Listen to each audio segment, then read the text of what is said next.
ભાવનગર રેન્જના આઈજીપી ગૌતમ પરમાર સાહેબની સૂચનાઓ અન્વયે અમરેલી જિલ્લા પોલીસ અધિક્ષક હિમકરસિંહ સાહેબ દ્વારા જિલ્લાના પોલીસ સ્ટેશનમાં જમા રહેલ મુદ્દામાલનો નિકાલ કરવા સૂચના કરેલ હોય જે અન્વયે નામદાર કોર્ટની મંજૂરી મળેલ હોય જેથી અમરેલી નાડી વાય એસપી ચિરાગ દેસાઈ સાહેબ અને બગસરા એસડીએમ સાહેબ કેવી નંદા અમરેલી નશાબંધી ઇન્સ્પેક્ટર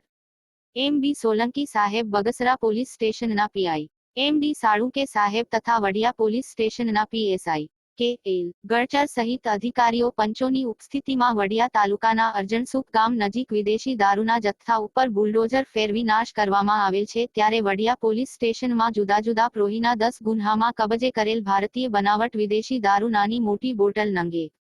893 સહિત રૂપિયા 4,49,231 બગસરા પોલીસ સ્ટેશનમાં જુદા જુદા પ્રોહીના 21 ગુન્હામાં કબજે કરેલ ભારતીય બનાવટી વિદેશી દારૂની નાની મોટી બોટલ 107 સહિત 39,000 રૂપિયા મળી બંને પોલીસ સ્ટેશન વિસ્તારમાં કોઈના કુલ 31 ગુન્હામાં ભારતીય બનાવટી વિદેશી દારૂની નાની મોટી બોટલ નંગ 2,000 જેની કિંમત 4,88,231 રૂપિયા મુદ્દામાલનો નાશ કરવામાં આવેલ હોવાનું જાણવા મળ્યું. રાજુ કારિયા